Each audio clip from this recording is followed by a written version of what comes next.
Bagi pesara yang ingin simpan dana persaraan dengan selamat dan bernilai, emas fizikal adalah pilihan yang bijak dan terjamin. Kenapa emas? Yang pertama sekali, emas adalah aset selamat yang tak terjejas oleh inflasi.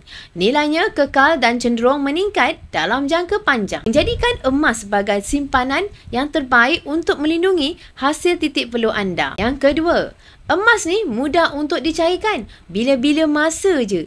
Jika berlaku keperluan kecemasan, emas boleh dijual dengan mudah di mana-mana kedai emas atau institusi yang dipercayai. Yang ketiga, emas adalah pelindung nilai yang kukuh.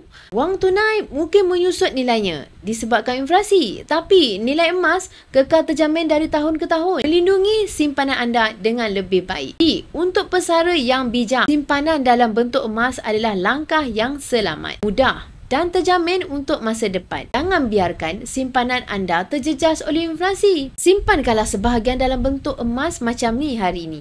Nak tak saya bantu dan bimbing untuk alihkan simpanan persaraan dalam bentuk emas? Boleh klik borang sign up dan saya akan bantu sebaiknya. Emas, pasport kekayaan kita semua.